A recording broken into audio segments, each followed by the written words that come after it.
গোটা পৃথিবীর রাজত্ব কর্তৃত্ব মালিকানা এটা প্রতিষ্ঠা হবে মানুষের তৈরি করে আইন দিয়ে নয়, আল্লাহর কোরআন দিয়ে। যখন ঠিক কিনা? সেদিন ষোড়শী নির্জন পথে যাবে, কোনো জন কটু কথা কবে না। পথে আর প্রান্তরে সম্পদের মোহে পড়ে খুন আর রাহাজানি হবে না। সবাই বলেন, যদি মেনে চলি কোরআন। জোরে বলা যাবে না? যদি মেনে চলি কোরআন আর রাসূলের বিধান, সকলে শান্তিতে থাকবে। বাংলার আকাশে কলেমার পতাকা যেদিন দুলবে।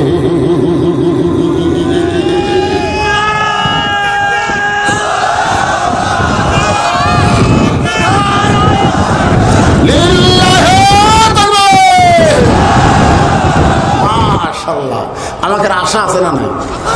বাংলার আকাশে লাল সবুজের পতাকার সাথে সাথে কলেমার পতাকা উঠবে। মনে করতেছেন হুজুর যতই করেন হবে না? হবে, সময় বেশি বাকি নাই।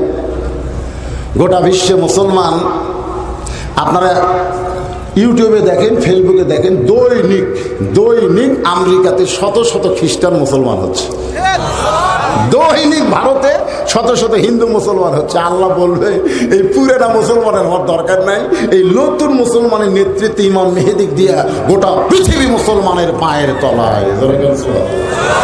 আমাদের মধ্যে ভেজাল ঢুকতে পুরানা আছে, পুরানা বোঝেন না? কি মনে করতেছে উড়বে না? কলেমার পতাকা উড়বে না? এটা তদন্ত করার জন্য উনি ফজরের নামাজের পরে ছদ্মবেশে, অর্ধ পৃথিবীর খলিফা ছদ্মবেশে মদিনার অলি গলি ঘুরতে গিয়ে হঠাৎ দেখতে পায় দুই পাহাড়ের মাঝখান গিরিপথ। ধরে কোন কি পথ?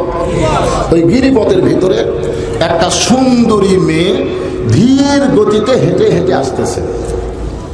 ওমর ফারুক মেয়েটার দিকে তাকাই বললেন, আলহামদুলিল্লাহ, আলহামদুলিল্লাহ, এত সুন্দরী একটা মেয়ে। আল্লাহ প্রশংসা করলেন। আপনার হয়তো বলবেন, হুজুর তাহলে সুন্দরী মেয়ে দেখলে আমরাও আলহামদুলিল্লাহ কব। এখন আপনারা হয়তো কাকে সুন্দরী ভাবতেছেন? আপনার বলেন তো, চোষাওয়ালা কলা সুন্দর না শিলা সুন্দর? আপনাদের কাছে কোনটা সুন্দর লাগে? এক গামলাত আছে শিলা আর এক গামলাত আছে চোষাওয়ালা। তা আপনার কাছে কোনটা ভালো লাগে? তাহলে সুন্দরী মেয়ে বলতে আপনারা কাকে সুন্দর বলবেন? অকরনা ফি বুয়ুতিকুন্না ওয়ালা তাবাররুজনা তাবাররুজাল জাহিলিয়াতিল উলা। ওমর ফারুক তাকায় দেখে মেয়েটা আপাত মস্তক আল্লাহর আইন কোরআনের পর্দা। জোরে কোন সুবহানাল্লাহ। ওমর ফারুক মেয়েটার নিকটে গিয়ে সম্বোধন করলেন মা। কারণ পর্দা নিশি কোনো মেয়েকে মা ছাড়া অন্য কোনো ডাকে কেউ ডাকে। আপনারা বলেন তো, 40 বছরের একটা বুড়ি মেয়ে মানুষ যদি লাইলুদি ভার করে যায়, কেউ মা কবি? কারণ মায়ের একটা সাইজ আছে না নাই? ওমর ফারুক বললেন, মা এই নির্জন পথে তুমি একা একা চলতেছ, তোমার সামনেও কোনো মানুষ নাই, পিছনেও কোনো মানুষ নাই, এই নির্জন পথে তুমি একা একা চলতেছ, তোমার অন্তরে কি ভয় ডর নাই? মেয়েটা বলে, পথিক তুমি কি হযরত ওমরকে চেনো? সুবহানাল্লাহ, বুঝতে পারছেন? মেয়েটা বলতেছে, পথিক হযরত ওমরকে পথিক সম্বোধন করে বলতেছে, তুমি কি হযরত ওমরকে চেনো? যদি হযরত ওমরকে চিনতে তাহলে এরকম বাজে কথা তুমি বলতে পারতা না।